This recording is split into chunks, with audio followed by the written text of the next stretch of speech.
Welcome to MOVOX Range, and believe me, if you watch this story till the end, your perspective will never be the same.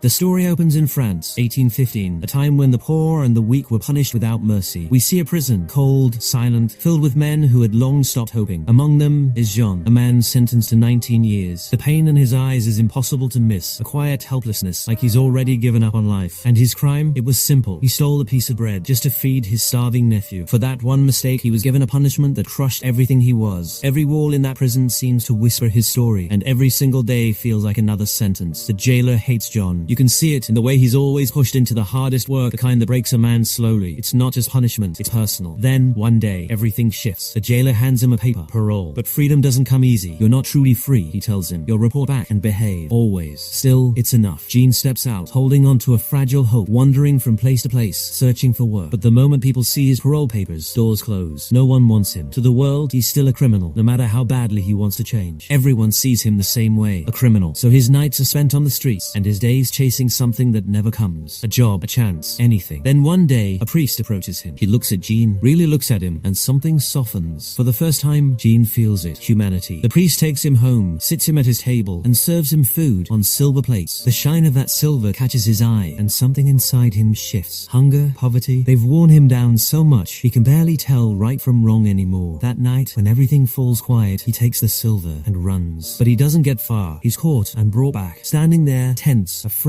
already expecting the worst. Then the priest speaks. I gave him those. Just like that, everything changes. They let him go. When they're alone, the priest looks at him again, not with anger, but with something deeper. You're not a bad man, he says softly. I saw something good in you. Take this, start again, become better, and one day, when you can, help someone the way I helped you. Jean stands there, stunned, something breaking, something healing. At the same time, he thanks him quietly, deeply, and then he makes a choice. He tears his parole papers, leaves it all behind, and walks away toward a new life. That moment becomes the turning point of his life, the moment he decides to change everything. 8 years pass, and we meet Jean again, but he's not the same man anymore. Now, he owns a factory, and he's the mayor of the town he lives in. He's become something else, something better, a symbol for others. A woman named Fantine works in his factory. She has a daughter, a secret no one knows. She isn't married, and her child lives away with relatives. One day, the truth comes out. The women she works with turn on her. Harsh words, judgment, cruelty spilling out without pause. Society, once again, making life harder for someone already struggling. The noise draws Jean in, but before he can calm things down, he sees a face. The jailer, the same man he once escaped from, now transferred to this very town, and now the police chief. Jean holds himself together, tells his manager to handle things, and walks toward the chief. But behind him, something else unfolds. The manager, a man who's long had bad intentions toward Fantine, takes advantage of the chaos. He crosses a line, and this time, she doesn't stay silent. Her anger flashes, and she slaps him hard. The manager's face twists with rage, and in that moment, he fires her. Jean doesn't know any of this. As he stands before the police chief, there's a pause, a strange recognition in the air. The chief studies him like he's seen him before, and just like that, the past begins to rise again. A past that could destroy everything he's built and drag him back into the darkness he thought he left behind. But Jane refuses, clearly, firmly, and right then, a sudden noise breaks the moment. They both rush outside and see it. One of Jean's workers, trapped under a cart. Panic spreads everywhere. People shouting, hands pulling, everyone trying to save him. Jean doesn't hesitate. He steps forward, grips the weight, and begins to lift the cart himself. And the way he does it, the strength, the method, the police chief freezes. He knows. This is him. The same man who broke parole and disappeared 8 years ago. Back then, he was the jailer, but now, there's no proof. Meanwhile, we see Fantine, desperate. She cuts off her hair, sells it, just to get money, but it's not enough. Poverty has pushed her to a place where every day brings a new kind of helplessness, and slowly, she's forced into doing things she never wanted to do, all for one reason. She has to send money for her daughter. Days pass like this, heavy, unforgiving. Then one day, her condition worsens, weak, barely holding on, and a man tries to force himself on her. Something snaps. She lashes out, scratches his face, and that's when the police are called. The man lies, easily. I was just passing by. She attacked me. And just like that, the truth gets buried again, under another lie, and she stands there, helpless, taking it all. Hearing this, Fantine breaks down. Tears fall as she tries to defend herself. He's lying. He tried to force himself on me. I just fought back. Her voice trembles, filled with pain, with desperation, but no one John listens. The police chief doesn't believe her. Instead, he orders her to be taken to jail. And that's when she pleads. If I go to jail, what will happen to my daughter? She's still so small. For a moment, it lands. John is there now. He recognizes her. She worked in his factory. He steps in, tells the chief to let her go. Then he turns to her, quietly asks, tell me, who's responsible for this? The question breaks something open inside her, and suddenly, anger rises. This is because of you. Her words hit hard. I worked in your factory, didn't I? But your manager, he lied, made false accusations, and threw me out. I didn't want to leave, but I had to. And after that, I had no choice. I had to do things that brought me here. Jean stands still, stunned, the weight of it all sinking in. Because of him, because of something he didn't even know, her life fell apart. Regret cuts deep. Without wasting a second, he lifts her, carries her himself to the hospital. And then, the police chief approaches him. I'm sorry, he says. I mistook you for a man who escaped parole. But inside Jean, the guilt, the responsibility only grows heavier. Then comes the truth. The real criminal has been caught. Jean freezes. If someone has been caught, then who is that man suffering in his place? The thought doesn't let go. Can he stay silent and let an innocent man take his punishment? No, he can't. So he walks into the court and says it himself. I am the man, the one who broke parole 8 years ago. I tore those papers. I ran. That punishment belongs to me, not him. But no one believes him. To them, he sounds insane. Their eyes, their silence, it all says the same thing. He's not telling the truth. Later, he goes to the hospital. Fantine lies there, barely alive. Her breaths slow, fading. Time is running out. Every second now feels like the last. And even now, her only worry is her daughter. John leans closer, gently. You don't have to worry. I'll take care of her. Always. A quiet promise. And then she's gone. Jean stands there, broken, grief settling deep inside him. And just then, the police chief arrives. He looks at John and says it clearly this time. You were right. You are the prisoner. Now, everything is out in the open. The truth stands exposed. And John's past rises once again, right in front of him. I've recognized you, and I'm going to arrest you. The words land heavy. John looks at him, steady but urgent. Not now, please. I have to take care of Fantine's daughter first. There's a plea in his voice, a weight of responsibility you can feel. Once undone, I'll come back. I'll surrender myself. But the chief doesn't listen. Tension snaps, and suddenly they're fighting. In the chaos, John finds a moment and escapes. Then we see her, Fantine's daughter, Cosette. And the truth isn't kind. The man raising her, her guardian, isn't a good man. Every day, she's forced to work, to suffer, to endure things no child should. He makes her do everything while waiting for Fantine's money. Then one day, Jean arrives. He pays a large sum and takes Cosette with him. Time moves forward. 9 years pass. Now, Paris. A city restless, divided. There's a group rebels rising against the government, against its harsh ways. People who've been ignored, left behind. Among them, and the moment he sees Cosette, he falls in love. Cosette has been with Jean all these years. He raised her, protected her. But now, in the crowd, that boy searches for her everywhere. And still, he can't find her. At the same time, Cosette's guardian and his family arrive in Paris. The story shifts again, where love and struggle begin to walk side by side. The moment they see Jean, they grab him. They demand more money in exchange for Cosette. Before anything can happen, the police chief arrives. And the second they see him, Jean and Cosette run. Danger is everywhere now. Every step they take feels like a risk. Later, the chief goes to Cosette's guardian, but lies come easy. A man stole my daughter. He ran away with her. The chief listens, then says calmly, don't worry. We'll find him and bring your daughter back. Elsewhere, the student stands with his rebel friends. Then a child arrives, breathless, carrying news. The general is dead. Silence falls. Then grief, then anger. Because the general, he always stood for the poor. His death only fuels the fire inside them. Soon, a girl approaches the student, the one he sent to find Cosette. I found her. He freezes, then smiles. Relief flooding in. What he doesn't know is that this girl is Cosette's cousin, the guardian's daughter. Hearing about Cosette, he feels alive again. At the same time, Cosette speaks to Jean. Quiet, but certain. I love him too. John listens, then gently tries to stop her. Don't think about this right now. We don't have time for this. But she doesn't move. Her heart is already given, completely, without hesitation. She couldn't forget him. And soon, the student comes to meet Cosette. There, he says it. Finally, he loves her. In that moment, it's clear. This is real, deep, undeniable. But someone else hears it. Cosette's cousin. The words hit her hard, and she breaks, quietly, tears falling. Because she's always loved him, even if she never said it out loud. Now, she knows. Still, she listens to Cosette, hears her heart, her truth, and chooses something harder. Friendship. Even with a broken heart, she hides it, and stands beside her. Then, her voice calls. John. Cosette turns, and leaves. The cousin walks away too. Slow, heavy steps, sadness lingering. But then, she sees something. Her father, walking toward Cosette's house, with police officers. He's going to have them arrested. Without thinking, she steps in, stops him. And in that moment, Cosette cries out. John hears it. Something feels wrong. Danger. And just like that, he decides, we're leaving forever. England. Before leaving, Cosette writes a letter. She hands it to her cousin, asks her to give it to the boy. So he knows. knows she's going away. It's not just a goodbye, it's a piece of her heart left behind. And this decision will become the hardest one they've ever made. The day of the general's funeral arrives. As his body is carried for burial, the streets fill, not just with mourners, but with rebels. The air feels heavy, grief and anger mixing together, like something is about to break. After his death, the protests begin. Voices rise against the government. They want change. They want it to fall. The authorities respond, and the responsibility falls on the police chief. His mission is clear: gather information, find the leaders, crush the rebellion. So he goes undercover, disguised as one of them, moving among the rebels. From the inside, he plans to destroy them, but someone sees through it. And just like that, the truth spreads. They catch him, the rebels take him, night falls, and then the attack begins. Gunfire, chaos, everything collapsing at once. And in the middle of it, a bullet finds Cosette's cousin. She falls. Before her last breath, she hands over a letter, meant for Cosette's friend, because she was different, kind, nothing like her parents. And then she's gone. Later, the student receives Cosette's letter. He reads it slowly, feeling every word. Then he writes back, a letter of his own. He gives it to a child, asks him to deliver it to Cosette, but fate shifts again. John receives the letter instead. He reads it, and now he knows they love each other deeply. And in this city, in its current state, that boy could die at any moment. John understands, and once again, he chooses to step into danger to save someone else's life. The next day, John arrives in disguise, dressed as a soldier, moving toward the barricades set up by the police. The rebels are already there, and the moment they see him, they grab him. The air is tense, heavy, like something terrible could happen at any second. But just before anything goes wrong, that same child steps forward. He recognizes him. He's one of us. And just like that, they let him go. Then Jean notices something else. The police chief, captured, tied, a noose already around his neck. The rebels are ready to kill him, and now Jean stands there, facing a choice, right and wrong, both staring back at him. He speaks, "Given to me, I'll do it myself." They agree. Jean pulls the chief aside, forces him down, then leans in close. Run. A whisper, a chance. Then he fires a shot straight into the wall. The sound echoes. To everyone else, it's over. They believe the chief is dead. The next day, the police attack. Chaos, gunfire, everything falling apart. One by one, the rebels are killed. And in the middle of it, Cosette's love is hit. He falls, wounded. Jean survives, barely. With no other way out, he drags him into the sewer, through a narrow pipe, dark, suffocating, endless. Their condition only gets worse. And now, between life and death, there's only a thin thread of hope left. The next day, the police arrive. Bodies lie everywhere, silent, still. Among them, they find the child, the same boy who was alive just yesterday. The sight, it shakes something deep inside. Even the police chief breaks. That boy always did good, always helped. Slowly, with quiet respect, he removes his badge and places it on the child's body. A final gesture. Then something feels off. Cosette's love, his body isn't there. The chief's eyes move and land on a pipe leading into the sewer. A thought forms. He escaped through there, and now he's determined. He will find John, no matter what. Meanwhile, inside the sewer, John and the boy lie unconscious. Then, footsteps. Cosette's guardian appears. Greedy, cold. He notices the ring on the boy's hand and takes it. But then, John wakes up. His grip is instant, tight. Show me the way out. This place, it's a maze, a trap. No clear path, no escape. They're forced to rely on him. Step by step, they finally find a way out. And the moment they emerge, the police chief is standing there, waiting. John looks at him, breath heavy, eyes steady. Please, don't stop us. Let us go. Saving this boy matters more than anything right now. In that moment, nothing else exists for John. Only one thing, saving a life. The chief doesn't stop them. He steps aside, and they walk away, because somewhere inside him, something has changed. Guilt, shame, a quiet need to make things right. For the first time, the battle between duty and humanity becomes real, and he chooses. Later, he climbs to the edge, high above, and lets go. His life ends there. Days pass. The boy wakes up, and when he learns the truth, that all his friends are gone, it breaks him. Grief settles deep, heavy, but at the same time, there's relief. Cosette is with him. Pain and comfort, both at once, pulling him apart, holding him together. John tells him everything. The truth, his past, all of it. And then he says, quietly, after that, John leaves, for good, because he doesn't want his past to ruin their lives. He walks away, alone. Later, Cosette and the boy decide to marry, but before that, her guardian and his wife return. He blackmails Cosette's friend. Give me money, or I'll tell everyone you were part of the rebellion against the government. And then, he reveals something else. The day your friends died, John saved your life. Slowly, the truth begins to surface, and now, it can't be hidden anymore. Until now, he didn't know. Back then, he was unconscious, but hearing this, everything changes. John saved him. The realization hits deep. Respect, gratitude, they grow stronger inside him. He saved my life, and I just let him go. He can't ignore it anymore. He asks for Jean's address. At first, they hesitate, but under pressure, the truth comes out, and soon, he takes Cosette to him. Time is slipping. Every second now matters. Jean is weak, alone, fading. His last breaths growing quieter, and then a presence. Fantine, she stands beside him, soft, grey grateful. Thank you for taking care of my daughter. At that moment, Cosette and the boy arrive. Too late, almost. Jean looks at her and hands her a letter. Read this. After I'm gone, a final truth waiting inside, and then he's gone. Cosette breaks. So does the one beside her. Grief complete, overwhelming. After his death, we see him again, his soul at peace, with Fantine and the priest, the man whose one act of kindness changed everything. Because if he hadn't given him that silver, that chance to escape, none of this would have ever happened. So, maybe he would have spent his entire life rotting in a prison, a life without meaning. But he chose differently. Through his actions, he gave his life a purpose. He proved something simple yet powerful. One right path can change everything. Just like the priest told him, help others. And he did. Every chance he got, he chose kindness. That became who he was, his true identity, the thing that set him apart. And in the end, he embraced death peacefully. In that letter, he told Cosette everything, the truth, his past, all of it, so she would understand, so nothing would remain hidden. And because of that, she will always remember him with love. And his soul finds peace, knowing he held nothing back in the hearts he touched. Even after death, there's a quiet happiness that remains. And with that, the story comes to an end. A story that leaves behind a powerful truth, humanity, sacrifice, and the possibility of real change. If a thief can become the greatest example of humanity, then imagine how much strength lies within us. This wasn't just a story, it was a journey of change, sacrifice, and hope. And if stories like this make you stop and think, then subscribe to MOVOX Range, because here, every story will change the way you see a world. The story opens in